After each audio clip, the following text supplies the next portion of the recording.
it's a show I saw probably about just over 2 years ago, and really wanted to be in it. But none of the boys ever leave because it's such a great show and it's such a great show to be in. But this cast change, kind of a few spaces have arisen, so I went for the auditions and got it. But also it's the fantastic music, and also it's also a true story as well.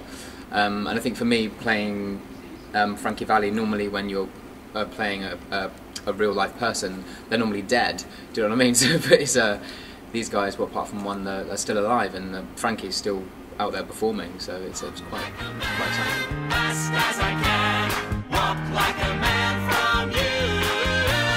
I'll tell the world, forget about it, girl, and walk. It's basically the story of these four guys. You know, they start singing on a street corner under a street lamp sort of thing. They're really young, and they just have this fantastic sound, and they're amazingly talented, and it's basically following their struggles and their trials to make it to international superstardom. You know, they're in the Rock and Roll Hall of Fame. They've sold over 100 million records, and even if you don't think you know them, you will know at least half of the songs that are in the show, at least. Oh What a Night, you'll definitely know that one. Walk Like a Man, Sherry, Working My Way Back to You, Sun Ain't Gonna Shine Anymore, just to name a couple, and they're just some of them are just little bits here and there. But even I didn't realise how many songs I knew until I kind of started rehearsals really. Begging you, put your loving hands out, baby. Begging you, put your loving hands out. I was really lucky actually. They flew myself and Matt Wycliffe, who's going in as Bob Gaudio, they flew us to New York to work with the original creative team over there. So we got to see the show on Broadway, and work with the original musical supervisors and blah blah blah. And one of the guys who's the alternate Frankie there actually comes from the neighbourhood where Frankie and those guys are from, in Newark and New Jersey. So he took us out to the Belmont Tavern, which is where they used to actually perform. They used to get up and sing, and you know, there's a guy behind the bar who says he remembers Tommy DeVito coming in and that he robbed that store over there, and the guy got shot over there, and you're sitting there going, oh my god, I'm in an episode of Sopranos, it's insane. But so we actually went there and saw it all firsthand, and went to the area where I actually sat outside Frankie Valli's house where he was born and raised, and just to get a real feel for where these people are actually from. It's one thing seeing it on TV and practicing your accent and stuff, but when you see these people firsthand, it's like, wow, it's pretty incredible. Can't take my eyes off of you. You'd be like heaven to touch. I wanna hold you so much. At long last, love has I've always arrived. performed in theatre, especially in musical theatre. My first role was playing Oliver for Cameron Mackintosh at the Palladium when I was 12 years old. So that's always been sort of my first love, really.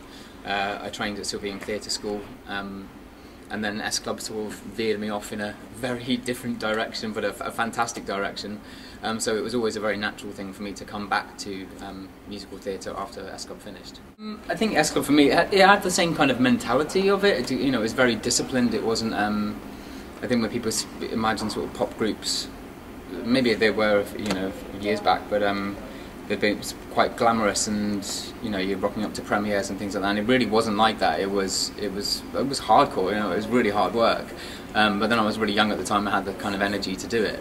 But it put me in real good stead. Just for the discipline, you know what I mean? And you know, you had to get things.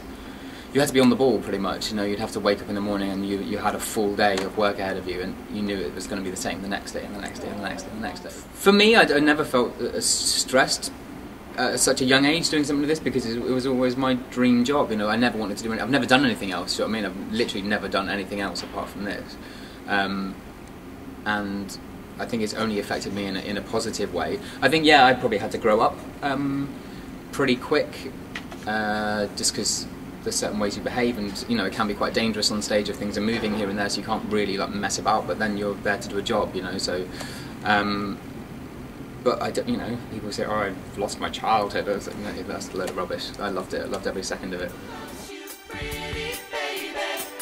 Who's gonna help you through the night? Who loves you, pretty mama? Who's is fantastic. It's a true story as well, which I think is always much more interesting. And it's kind of like the unknown story of Frankie Valli and the Four Seasons. You know, we don't really know that much about them here anyway. So it's like finding out exactly what it took for them to get where they got.